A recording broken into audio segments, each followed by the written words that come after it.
looking at your computer, you got Iggy Azalea performing. You got some mid barbecue in front of you. I mean, you're from St. Louis, right? So you know what good barbecue is. You got some mid barbecue in front of you. Iggy Azalea performing. You sent out a tweet, right? Between barbecue and Iggy Azalea performing, I'm feeling, quote, depressed, end quote. Iggy Azalea sees the tweet. She claps back at you. What was that experience like? Just going at it. What was that experience? Kind of having fun. Honestly, I didn't know that many people like actually cared like what was going on with Iggy Azalea at that point. Like, I didn't think that like her replying to somebody on Twitter was gonna get in TMZ. Like, what? Like, who? What? Like, who cared? But like, it was fun though. I mean, like, she was lighthearted about it. She wasn't actually upset. I couldn't care less what Iggy Azalea fans had to say to me anyway. But yeah, man, I mean, my offer stands with her, man. She got a dinner offer whenever she come back to Vegas, so she want to grace us with her talents again. I'm all for them bringing her back to Allegiant now. They got to bring her back for a second show. Plot, I had all my homies, they was jumping in, like telling all kind of lies about me, saying I donated to charity and gave them a Rolls Royce and got them on Air Force One and did all these things, and she still didn't reply. So, I mean, I don't know. I think I might just be cooked, but I tried. It is it. Welcome to the Raw Facts Podcast. I'm your host and producer, Ben Arthur, joined by one of the homies, a good friend of mine, Tashan Reed. He is the Las Vegas Raiders beat reporter for The Athletic. He is an award-winning journalist. He's on the rise in sports media, in NFL media. He's been doing his thing for several years now. Tashan, it's so good to see you, bro. How's everything going? Pretty good, man. I mean, we in the full swing of the season now, back at it, back doing what we do. The Raiders are being the Raiders, you know what I mean? But they always keep it entertaining, but appreciate you having me on, bro. It's dope that you're doing this. Yeah, no, appreciate you doing this. And yeah, so we're gonna start at the beginning, right? So I know you're from St. Louis or Ferguson. Is it? It's like it's the same thing. Yeah, it's the same thing. I mean, I'm from Ferguson. Ferguson is just like, it's basically like a town within St. Louis. Okay. So like the greater St. Louis area. It's kind of like how Miami has different little areas and things like that. But you can just say St. Louis. Okay. And so, all right. So being from St. Louis, what do people need to know about your upbringing there to understand who you are as an NFL reporter today? Yeah, I mean, like St. Louis, for me, it affected me in from two different angles when it came to my job. Obviously, the sports interest, me being born in 1996 and coming up in the era of the greatest show on turf, the St. Louis Rams back when that was a thing. Like, that was a huge driving interest in me becoming a sports fan, of course, and a football fan more specifically. And so that really kind of sparked me, at the time. I thought I was going to be an NFL player one day, as we all did, and got into playing football, and obviously went on to later realize that wasn't going to happen. So tried to stay connected to sports in a different kind of way. But also growing up in St. Louis and Ferguson, just shaped me as a young man, just kind of dealing with some of the things that stem from being in the city that, unfortunately is one of the most segregated places in America. It's pretty much all black, all white. And more specifically, where I grew up in Ferguson, it was pretty much just a bunch of black people. Like, whether it was my neighborhood, the schools I went to, like, that was the existence that I was used to. That's all I really knew. And so, while I knew that, racism was a thing and had been a pretty deep part of our country's history, I didn't really experience it all that much because, I wasn't really surrounded by anybody that would do such things, but as I got older and started to become a man, obviously what happened in Ferguson with Michael Brown and, his murder and the resulting protests, I think that was sort of a eye-opening thing for me that, influenced me right at a time when I was going to college at Mizzou and, really starting to pursue my career seriously. And it made me think about it a little bit differently. Like, I didn't just think of myself as somebody that was trying to be, a sports reporter, but thinking about, how I could use the platform that would give me to, paint a picture of, not just sports, but a lot of things that we have to go through as people of color and more specifically Black people in this country. Because of that platform that we have, right, and your experiences, to Sean, I mean, how much pride kind of going along the lines of what you're saying, but how much pride do you maybe take in the platform you have, like being able to use your pen or like doing a video hit or whatever, like being able to kind of bring your experiences, that perspective to the job you do? Is that something like you really hold dearly, just knowing that you can bring a unique voice to the conversation and bring a spotlight to it? Yeah, I really think that's the only reason why I stuck with it. I mean, as I said, going into my freshman year, I was coming off of, everything that happened in Ferguson. And then, so I was kind of jaded, to be honest. Like as I said, through my parents' experiences, my dad's older, he's in his 70s. My mom, she's coming up on her 60s. And so they lived through the civil rights movement and told me stories about things. But seeing, not just what happened in Ferguson, but how it was covered by the media at the time in terms of how they talked about the protesters and the way that Michael Brown was sort of framed as an individual.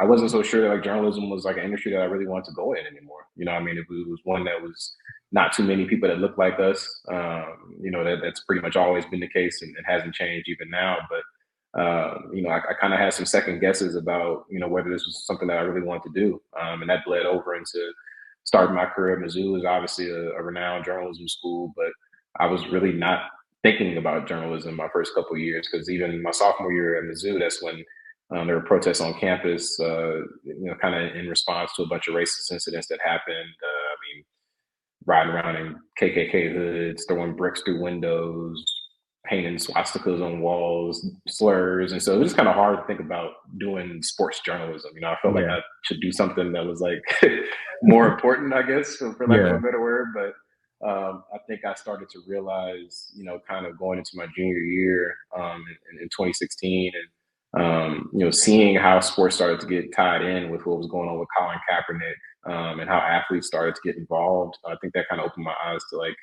okay, this doesn't have to be something that's like separate. This is something that I can weave into my career and not necessarily talk about it all the time, but it's not something that'll be deemed taboo, or I won't have to act a certain way to be a journalist and things of that nature. And so I think about like halfway through my college experiences is where I sort of came to peace with like picking the career path that I did. But I think if it was a situation where I had to choose one or the other, like I couldn't be authentically black or talk about things that affect my people while still doing this, I probably wouldn't be in this profession right now. Who were maybe the examples of people that you saw, like covering like the Kaepernick situation or whatever, that maybe gave you the confidence that you can maybe toe that line between like kind of spotlighting those black issues and the intersection of sports? Because as you said, you seem like you're kind of out of it, like I'm done with sports journalism, but there was that shift, right? So who were the examples, or what conversations did you have that really got you back into, okay, this is the mission for me now?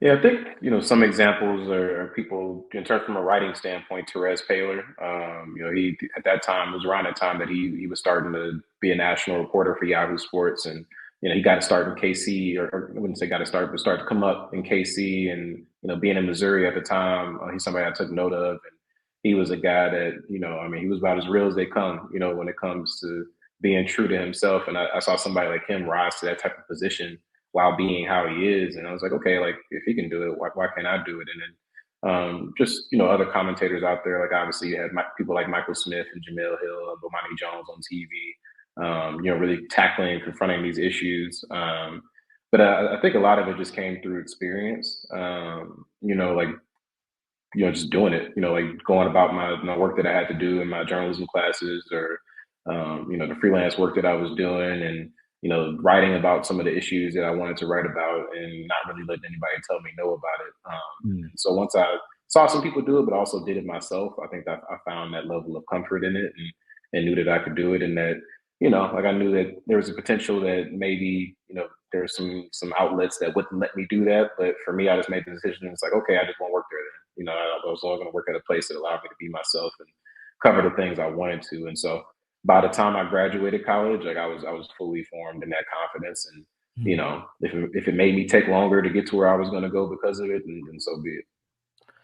Now, what was your, just kind of more kind of big picture, looking back several years now, kind of looking back on your experience at the University of Missouri? As both of us know, it has one of, if not the best, I think specifically sports journalism program in the country, like so many heavy hitters have come out of that program at Mizzou. And just the standard, right, that I guess you guys were maybe held to there. I mean, I can't really speak to that because I went to a school that didn't even have a journalism program. But maybe just being around an environment like that, knowing the people who have come out of that program and the people coming in knowing that, oh, I want to be this big time sports reporter or whatever. Like, what was that experience like for you?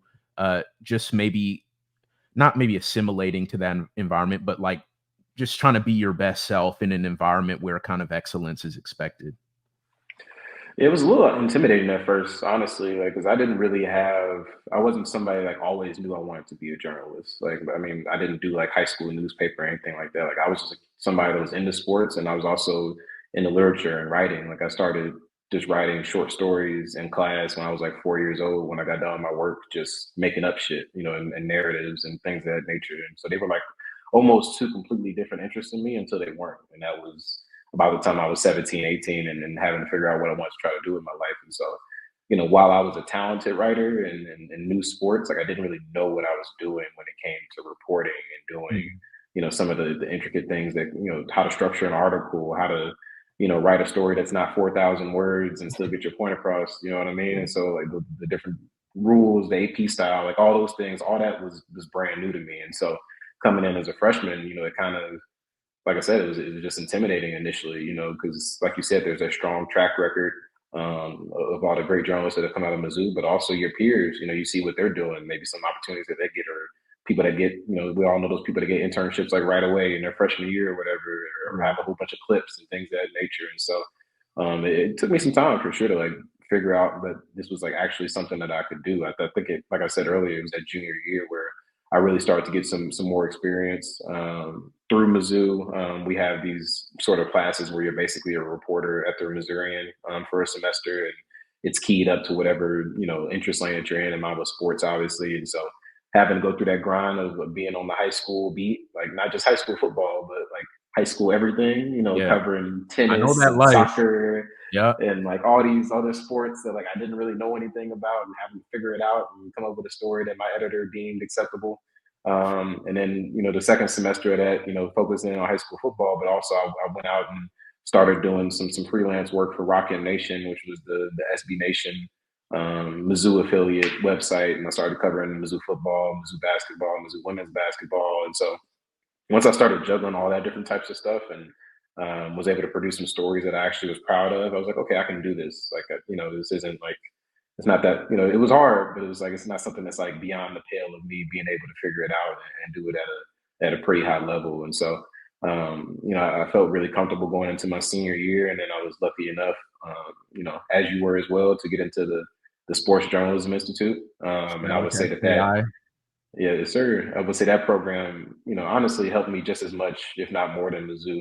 Nothing against Mhm. Mizzou, but while I was talented and knew what it took to be a good writer and reporter and journalist overall, I think SJI really taught me how to go about navigating the industry. Like how do you go about networking? How do you advocate for yourself? How do you keep yourself driven to continue to improve and not get complacent and being able to connect with all the different diverse individuals that program put us in touch with, and not just diverse ones, but even white ones that they knew, just from, I mean, being Leon Carter and Sandy Rosenbush and Greg Lee, you know what I Yeah. mean? And so just a combination of those two, like I was incredibly lucky to have those resources, while I was trying to get into this business, and, it's paid dividends for me so far. Your first full-time job was covering Florida State, right? At the Athletic Yeah. out of college. So, looking back on that experience now, what are maybe the most memorable experiences you had covering that team? I mean, it was a lot of them, but I would say the one that comes to mind probably is the game where they were getting dusted by Clemson, and it was pretty out of hand. And I just saw this white dude, like shirtless in the stands, like at the top. He was like full, his whole body was red. He was reading a book. Like they put it on TV. They were losing by like 50 points or something like that. I'm like, there is absolutely zero value in me writing about this game. Let me go talk to this guy. And so I literally left the press box, went across, went up the stairs at Doak Campbell all the way up to the top of the other side of the stadium, walked up to him. And after doing all that work, his first thing was he didn't want to talk. And I'm like, dog, this is crazy. Like, there's no way I just came all over here and you don't want to talk to me. Finally, I got him to talk. And like, that was kind of like the story that kind of, you know, first got me some recognition at the Athletic for kind of being, you know, being creative and trying to find, you know, create something out of a pretty bad situation. Like obviously Florida State, you know, they you know, historically been a good program. They had like a 40-year bowl streak. And as soon as I got there, that ended. They had like their worst head coach ever, and Willie Taggart. He got fired halfway through his second season. And so, you know, doing stuff like that. Like I did stories about fried chicken while I was at Florida. Like I had to like be I had to be so creative just because it was like, I mean, nobody cares about the actual football anymore. Like they just suck so bad that the fans were already checked out. But it's like you can't really use that as an excuse to like not do work. Like you got to find ways to still be able to, you know, show that you're talented and skilled and creative and can come up with these stories and ideas that stand out. And so I think it really pushed me as a journalist to not just kind of accept what you're given in a sense, and being resourceful when it comes to obviously, you know, covering something like a coach getting fired. There's a lot of breaking news that's in that, and so learning how to report that and go about it from a sourcing standpoint. And then just even outside of the work, just being in a place. I mean, I'd never been to Florida before I moved there, and I had never lived away from the state of Missouri at any point in my life before I moved there. And that was 16-hour drive away from home, so it wasn't like Mizzou where I could just hop on the highway and be back home in 90 minutes. And so that was challenging. I mean, just the pressure of like not being around your support group, not knowing anybody there, this being your first professional job, it being a pretty, you know, like high profile job. I mean, you know, the Athletic wasn't what it is now, you know, back then, but it was still a pretty reputable company. And Florida State was a major beat, and I was a newcomer on a beat where there weren't a lot of those. You know, most of the people on that beat had been around for a while, and so there was a lot of pressure that came with that job. And so I think it just forced me to grow up, not just as a journalist, but also, you know, as a young man at that time. And something that I look back on is definitely instrumental in terms of me getting to where I am now. Tashan, I gotta know, like, mentally, like how do you cover the Raiders? Like for real, like we know everyone who follows the NFL knows the kind of the really sad situation with Chandler Jones getting released, you know, a few days ago. But what I can think of, like the whole John Gruden email situation. There was the Henry Ruggs situation where he ended up killing a young woman and her dog. There was Damon Arnett getting released after like flashing guns in I think a music video or something. Like there's just been so much stuff going around this team, and you've kind of been around for all of it, pretty much. So what has that experience been like for you, like covering this team, staying sane, covering this team? Like kind of tell me, bro. Like I gotta know. Yeah, honestly, I think like Florida State experience kind of played into like me being battle tested a little bit. I mean, you know, dealing with, I mean, your first year and a half on the beat, you know, a head coach firing, they had an AD change.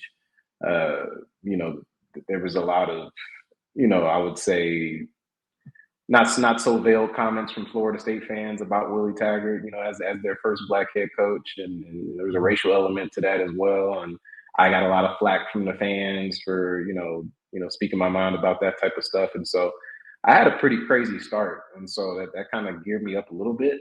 I still wasn't quite ready for what the Raiders would do to me, you know. Like I mean, pretty much off top. Like I got that job I found out I got that job like the first week of March of 2020.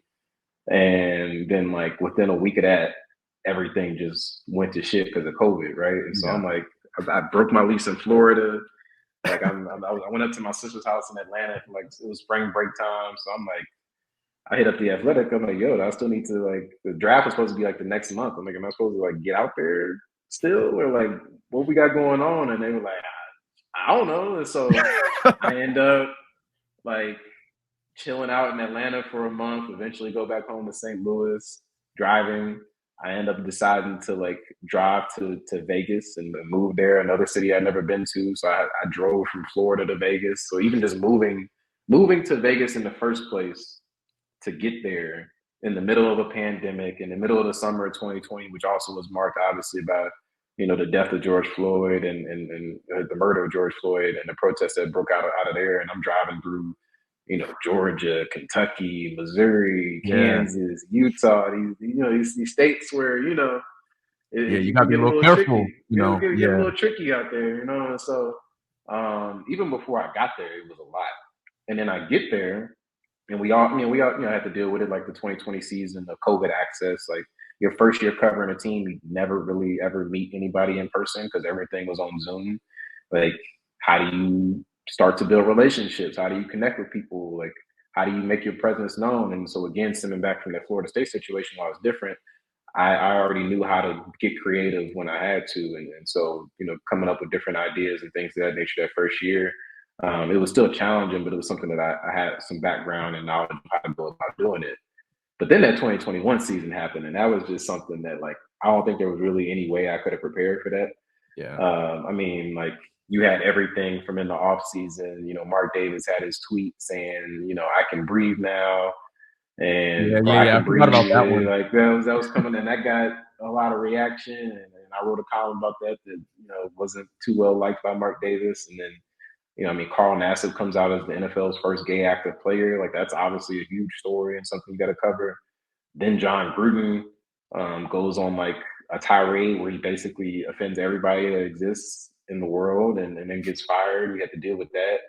Then the Damon Arnett, even before that, the Henry Ruggs situation. Obviously, that's something that's extremely sad. Loss of life is not something that you can really anticipate. And then Damon Arnett getting on video, threatening people with guns, and then somehow they make the playoffs. It's just like, there was just nothing about that season that made sense or that could have been anticipated. And so it was just like,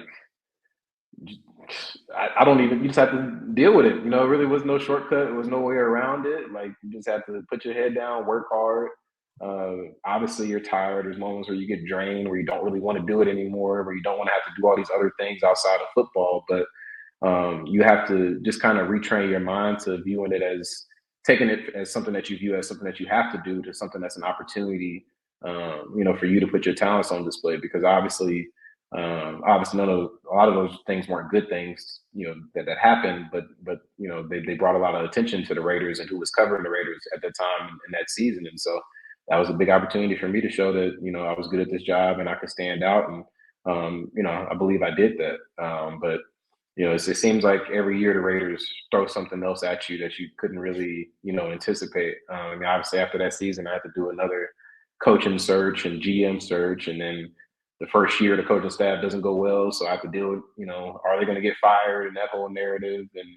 And obviously this year, that's still there, but also, what's going on with Chandler Jones right now. And so, but I think that's kind of our business, right? Like, you can't really ever predict what's going to happen, but you got to be ready, and it sounds kind of like, well, how do I do that? But, it's just making sure that you're always, on top of, you're not slacking off, you're not getting comfortable, you're not allowing yourself to get complacent. You're actively working and trying to find ways to improve, so that when a challenge is thrown at you, you're not just crumbling, beneath the pressure of it. And so, I think, this experience, covering the Raiders, covering Florida State, like, it made me pretty much ready for whatever as a reporter. It doesn't mean everything's going to be easy, but I can figure it out. And I think that's reaffirmed, like, some additional confidence in myself that, I can do this. It's kind of been like a constant thing for me. You have these benchmarks that you hit and these things that you overcome, and it just continues to build up this, like, inner confidence and belief in yourself that you belong here and you can do this. And so, obviously, like I said, a lot of those things were terrible things that happened, but they ended up benefiting me just in terms of the progress that I've made as a journalist overall. And Tashan, got a very serious question for you. October 23rd, 2022. Oh, you got the date. Wow. Yeah, got a date. The Las Vegas Raiders versus the Houston Texans at Allegiant Stadium in Vegas. I imagine you're probably in front of your you're looking at your computer. You got Iggy Azalea performing. You got some mid barbecue in front of you. I mean, you're from St. Louis, right? So you know what good barbecue is. You got some mid barbecue in front of you. Iggy Azalea performing. You sent out a tweet, right? Between what barbecue and Iggy Azalea performing, I'm feeling, quote, depressed, end quote. Iggy Azalea sees the tweet. She claps back at you, saying something along the lines of, "Oh, you'd probably cry knowing how much money they're giving me to shake a little ass." You guys have like this fun little back and forth. Basically, conversation goes viral. Like I think what New York Post picks it up, LA Times, TMZ. Like it's kind of crazy at this point.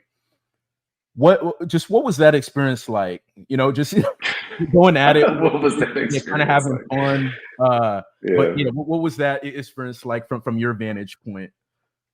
Honestly, I didn't know that many people like actually cared like what was going on with Iggy Azalea at that point. Like I didn't think that like her replying to somebody on Twitter was gonna get in TMZ. Like what? Like who? What? Like who cares? But like it was fun though. I mean, like she was lighthearted about it. She wasn't actually upset.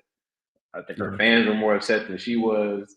But it was cool. You know what I mean? Like she's definitely good in my book. I take back what I said. I apologize on multiple platforms. You know, we're good now. But nah, that definitely wasn't expected. Of all like again, I guess I can't predict anything that has to do with the Raiders, but it was fun. I mean, I think that kind of stuff is cool. Like as long as you like keep it lighthearted and don't get too you know, I wasn't doom scrolling. I couldn't care less what Iggy Azalea fans had to say to me anyway. But yeah, man, I mean, my offer stands with her, man. You know, she got a dinner offer whenever she come back to Vegas, so she want to grace us with her talents again. I'm all for them bringing her back to Allegiant now. They got to bring her back for a second show. Yeah, no, I definitely a lot of respect to you for shooting your shot. Like it you know, kind of using that situation to your kind of advantage and seeing like, hey, you miss 100% of the shots you don't take. So, yeah, I mean, hopefully, I mean, we'll see, right? I mean, you said what open? It's an open invite. She never responded. Like, have you guys had like any conversation since that point? Well, I mean, it was on the timeline. Like her DMs are private, so I couldn't DM Yeah. her. So sadly, if she didn't see that reply, I mean, the reply, I had all my homies. They was jumping in, like telling all kind of lies about me, saying I donated to charity and gave them a Rolls Royce and got them on Air Force One and did all these things, and she still didn't reply. So I mean, I don't know. I think I might just be cooked, but I tried. It is what it is.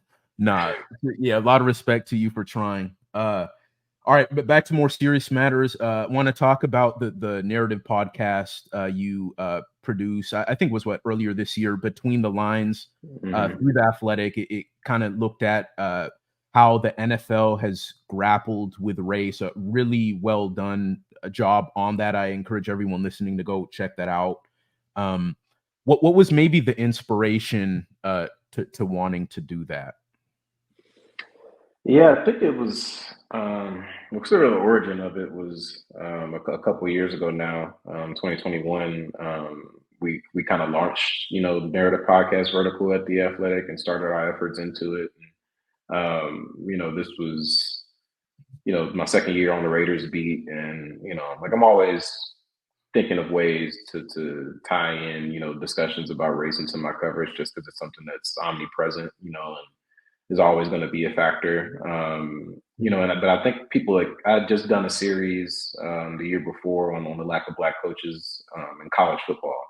And you know, while it did well and was received well, and I think it came out well, I think people were kind of getting desensitized a little bit to just kind of the annual story of there ain't no black head football coaches because there never is, right? And so I think people kind of just started to gloss over those statistics and the same explanations that we had kind of from our vantage point as journalists. And so I was just trying to think of a new way to sort of approach it. And, you know, when I saw the opportunity to do narrative podcasts at the Athletic, I kind of just jumped on it, you know, and I didn't really know what went into creating a narrative podcast or like what that would actually take to pull off. But there's just something about doing that in an audio format and essentially, you know, having it not so much my words, like obviously I'm the narrator and so my words are in it, but more so letting the people that live through this thing to sort of, you know, tell us about their experiences in their own words. and it ended up, becoming something that was broader than I initially thought it would be. It wasn't just focused on coaches, but it was really just becoming the Black experience in the NFL, from players to coaches to executives to the lack of Black ownership, and sort of just taking a overall top to bottom look at the league, its history, where it's been recently, and where it's going moving forward through that racial lens.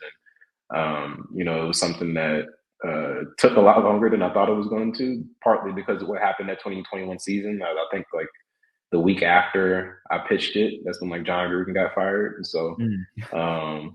had a lot of shit on my plate at the time. Yeah. So it was a slow grind for sure, but just that process of, I mean, for one, coming up with an idea that was grand enough to become a narrative podcast, to figuring out how many episodes it was going to be, to figuring out what each episode was going to be about, outlining those episodes, figuring out who you wanted to talk to, trying to get those people to say yes to you, trying again after they said no, like just script writing, doing the voiceover after the voiceover was done, redoing it again, executive producing it. Like there was just so many layers to that project that I didn't really know that there would be when I got into it, that kind of just pushed me to grow through a creative lens that I didn't really know that I was capable of doing.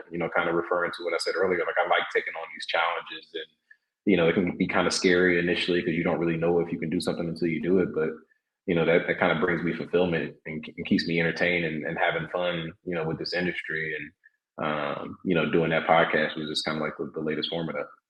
For sure.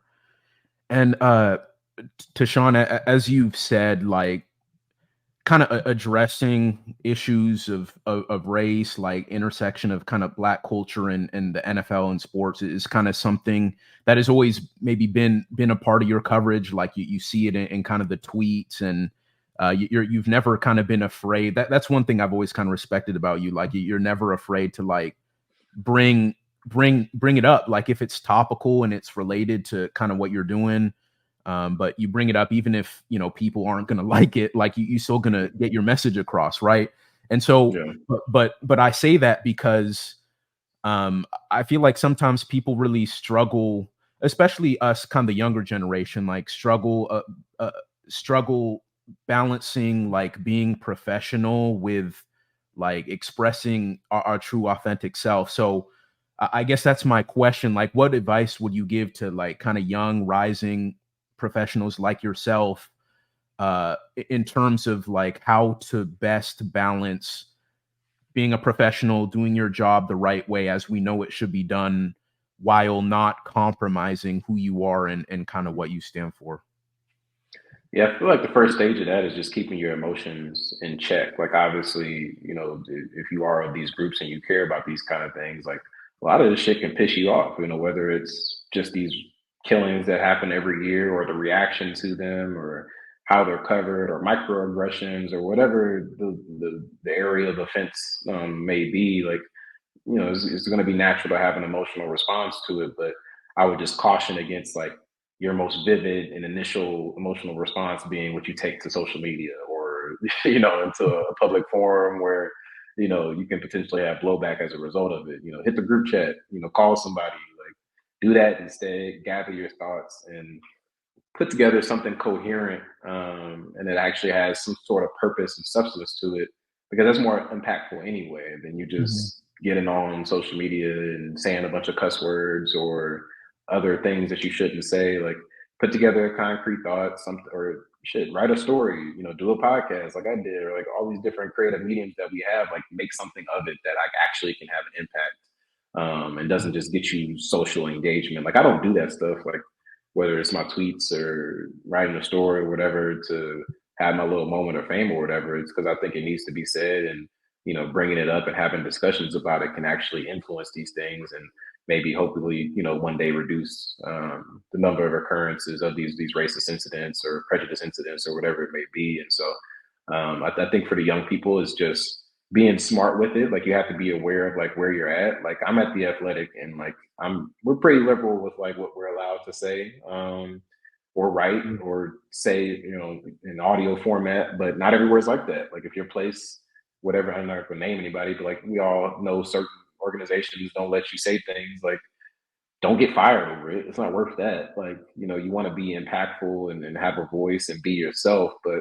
If it's something that will like cost you your job, like don't do it. But within that, if you feel like you're being restricted and can't be yourself and do what you want to do, like maybe it's time to look about going elsewhere. Like that's Yeah. the decision that I made coming out. Like I wasn't going to work anywhere that tried to put those kind of restraints on me. And the place that I've worked at so far, I've only worked one place, so I mean this is my own experience. But like they haven't done that, but I can't say it wouldn't happen to me at some point 10, 15 years down the road. Like who knows? But yeah, it's just keeping your emotion in check, making sure that what you're about to say like actually does something. Like I don't think outrage just for the sake of outrage is particularly useful. And then and just make sure that like your platform is actually like I said, being used in a purposeful way.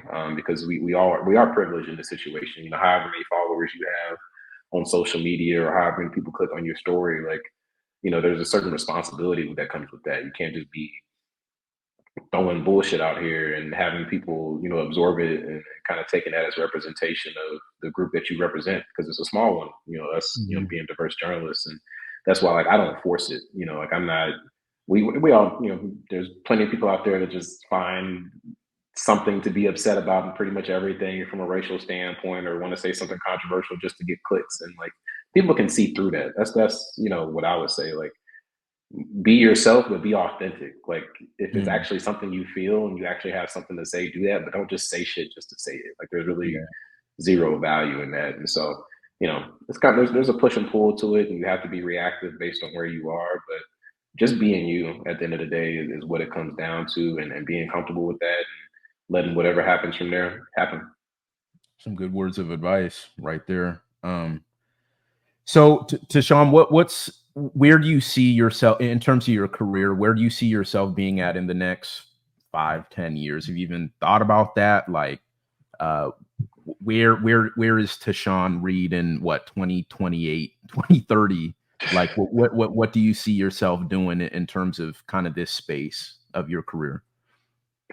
Yeah, I think we're in a weird industry because it's just so ever changing, right? Like, Yeah. even from when I went into not graduate school, into journalism school to now, like, it's just a wildly different space, and the barrier of entry is, I feel like, it's being increasingly lowered, and so, but I think for me, it's kind of hard to say like specifically what role or title or whatever I want to have, but I think for me, it's just finding different ways to create, continuing to challenge myself through that lens and just kind of continuing my constant quest to get better. Like, I've accomplished a good amount for my age and things of that nature, but I'm nowhere near where I think I can be.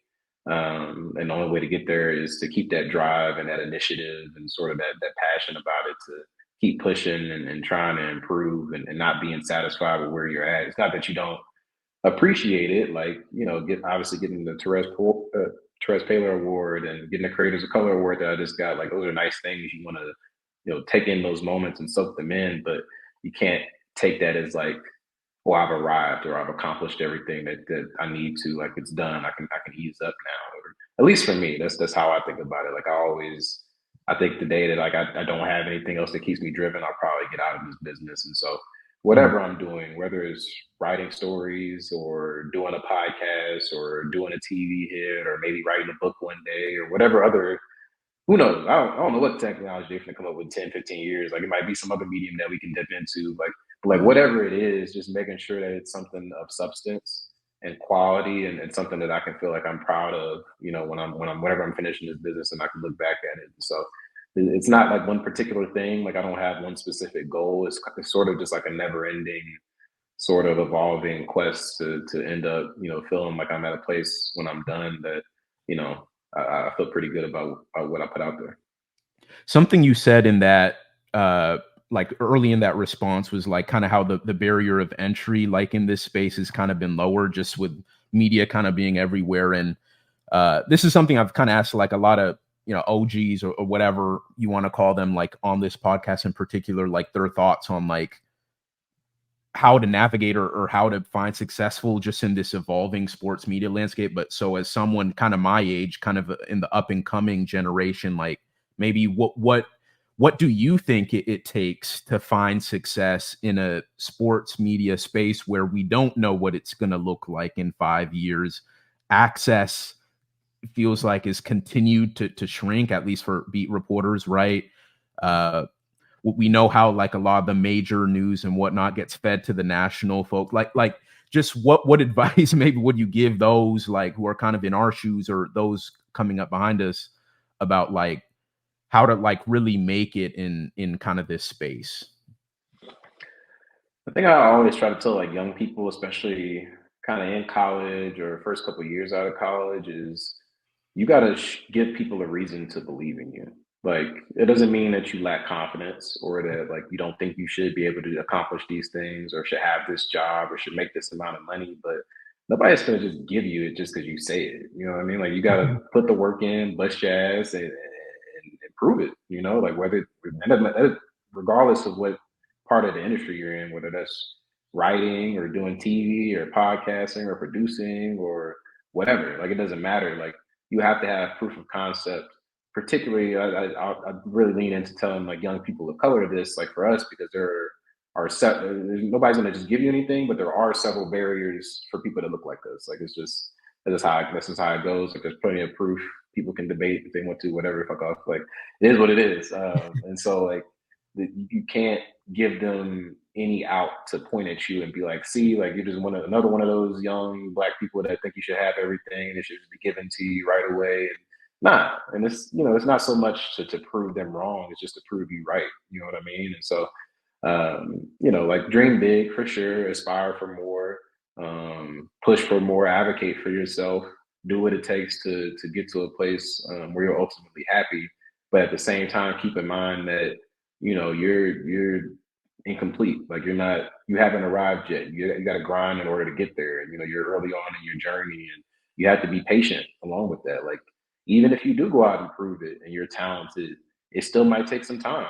There were times when I was covering Florida State, and it was pretty bad down there. I'm like, yo, I need to get out of here. Like it's time. Like I need to make that move, and I had to wait a little bit. Like it wasn't a long time, but it felt like a long time in the moment. And so I empathize with people that feel like that.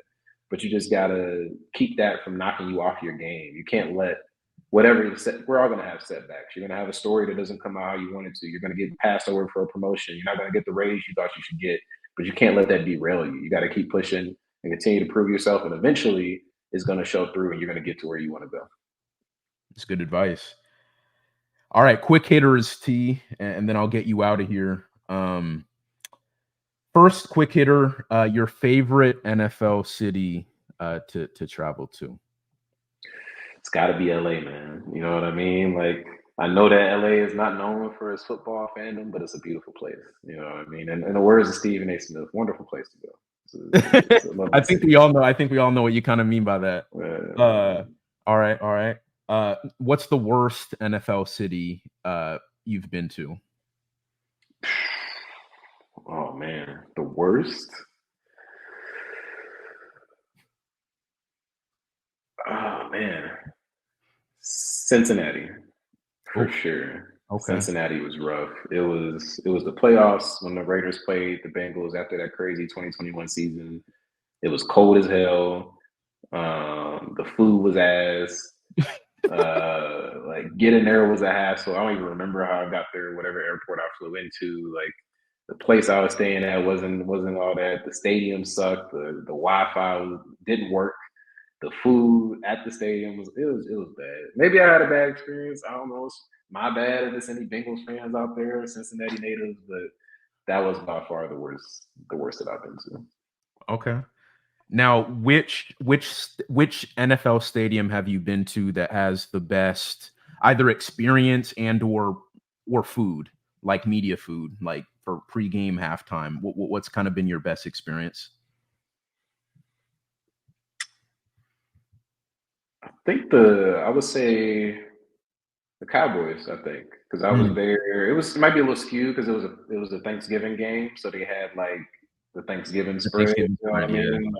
Like, so they went above and beyond. They had the big ass hunk of steak and all the sides and the turkey and all this other stuff. Like, it's not the best arena anymore, I don't think, or stadium, I should say, but it's still pretty nice. It was a prime time game. Like both of the teams were in contention, so the crowd was pretty into it. So like, I think that was probably like the best game day experience overall from like a selfish media perspective, like eating the good food. Also, it was also a good game. It went down to the wire, so the game was actually entertaining. The crowd was lit, so like it checked all the boxes for me. Like that's probably the best total package that I had. Okay. Now, what's been the worst stadium game day experience you've had? Oh man, what's the worst? I think the Bengals again, but like just to mix it up a little bit, Okay. Yeah. maybe it wasn't really. I mean, I'm kind of torn. Steelers is just me being a fat boy. Like I like the stadium, like it's cool, like Mhm. it's the historic stadium, obviously Historic, Heinz yeah. Field or whatever they call it now, or Creasier, whatever. But like the food was so bad, dog. Like I literally left the press box, took the elevator down, went to a concession stand, and bought some concession food because it was that bad. Like it was. What was it? I Do you was like, remember? I don't even remember what it was. I just know I wasn't eating it. You know what I mean? It was Yeah. like one of those. And so, Yeah, okay. yeah. The real answer is the Bengals, though. I'm sorry. I'm sorry to any Bengals fans, man. But like that stadium that whole city, like I'm cool if I never go back. Okay. I'm cool. All right. All right. Okay, just three more. What are the one or two musts for you in terms of prepping for a game day or once you get to the stadium? Like what's your routine? Um, I don't know that like I have like a super. I like to get there like at least like 2.5 hours early if possible, just to like not obviously beat traffic and get parked and find the entrance and all that stuff. But I like just having some time before a game, to just like kind of clear my mind and settle in and lock in and get ready to work. Get the inactives, go type all that up real quick, just to have like some time to like decompress. Whether you had a bad trouble day the night the day before, or you stayed out too late at night, or whatever it might be, and just to kind of show yourself up a little bit. But I don't have like a whole bunch of like superstitions or anything like that. I wouldn't say. I tend to try to like post game, like go straight to the locker room, or just for me, Mhm. like unless something crazy happens with the coach or quarterback, like that's getting live streamed. Like we're gonna get those quotes, but like just getting in the locker room and getting guys before they dip off to, especially on the road, get to the team plane or whatever. And so definitely get there early. Try to get into the locker room as quickly as I can, and then I'm a guy that tends to stay late. Okay. Just sort of working on crafting a story, thinking about kind of like I said, getting there early to kind of decompress a little bit, but also I do that after the game as well to kind of clear your Mm, head and get ready for, because as you know, like we got to jump straight back into it, the day right. after the game. And so Mm. I just try to give myself as much space as I can to like think clearly, not be in a rush, and make sure that I'm able to like as perform as best as I can, and I'm not half-assing an article or anything like that. I'm surprised you didn't mention like Drake as part of your like pregame playlist just to get you in the mood, mind frame, and I whatnot. mix it up. I mix it Okay. up. Like All right. that's definitely like one of my go tos. But sometimes I might be listening to like some 40s jazz or like a 90s R&B cut, or you never know. You never know. My Serato goes a lot of different places, so I mix it up when it comes to music. Okay. All right. Last two. Your early Super Bowl pick. I know we're entering as of this recording week. Was it week 5? But who do you got winning the Super Bowl? Oh, winning. Yeah, winning. Mm, the 49ers look pretty unbeatable right now, man. I must say. Like I know their quarterback is Brock Purdy. And that's as well as I feel like I'm being unfair to Brock Purdy. Because like as well as he's playing, I shouldn't be saying, "Oh, they got Brock Purdy." But it's still, something about my brain cannot wrap around him like leading a team. I guess he wouldn't have to lead, but like just being a Super Bowl winning quarterback. That's my only hesitation. But I mean, their defense is playing at an insane level despite losing D'Amico Ryan's. I mean, Christian TM, McCaffrey looks yeah. Christian McCaffrey looks like a guy like Debo Samuel. George Kittle is coming back. He seems like he's coming back into form, coming off an injury. The offensive line is holding up pretty well. Like Shanahan is dealing like he normally does. Like it just feels like they've been kind of on like the precipice of like winning it. Like they keep just falling short every year. But it feels like this might be finally the year they break through and win it. It's a good pick.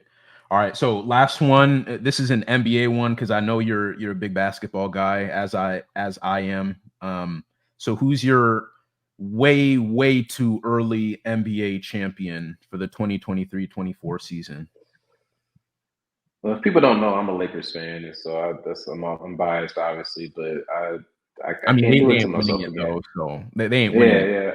So. I mean, they went to the Western Conference Finals last year, so Jesus. So the finality of that statement was just like, No, I oh, mean, it's no. finally See, sort I of grew up. the I grew you up know on what the I Lakers. mean? I'm a Like, Lakers guy, but they're not winning it. Like, let's just keep it real. they're not. And so my pick is the Bucks. My actual pick.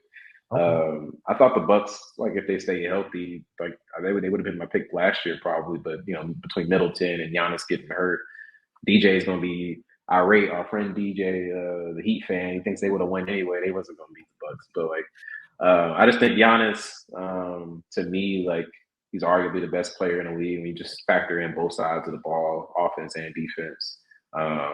Middleton, I think if he can stay healthy, he's a pretty good clutch player and shot maker at the end of games. And obviously, there's traded for Damian Lillard, who is one of the premier scorers in the league. He's a defensive downgrade from Drew Holiday, obviously, but I think the offensive upgrade is bigger than the defensive drop off, if that makes any sense. But yeah, it's just I think that combination of that big. Plus, they still have Brooke Lopez and Bobby Portis, and they have some solid depth. I know they have a first year head coach. So you always got to see how that goes. But I think the Bucks are in the best shape as of not even day one of the season. We ain't even there yet, but going into the season, it's kind of hard for me to bet against them. Assuming health. Awesome. Well, Tashan, this has been great, bro. Appreciate you. Appreciate you. You know how much love I got for you. Keep doing your thing. Keep rising, and thank you so much for joining my platform, for having this raw conversation. I hope we really kind of got into your story, and yeah, bro, appreciate you. Yes, sir. I'm proud of you, man. I'm glad that you got this space for yourself to, put your talent on display, show that you're not just a writer, branch out a little bit. Like, this is dope to me to see the homies, kind of flex their muscle a little bit. So thank you for having me, and I'm happy for you, bro. Thank you, man. And so, yeah, all you listeners out there, I appreciate you guys for tuning in all the way till the end. Please subscribe. You can also find the show on Instagram and X. I post social clips from all my episodes on those two platforms. But until next week, I'll see you guys soon. All right.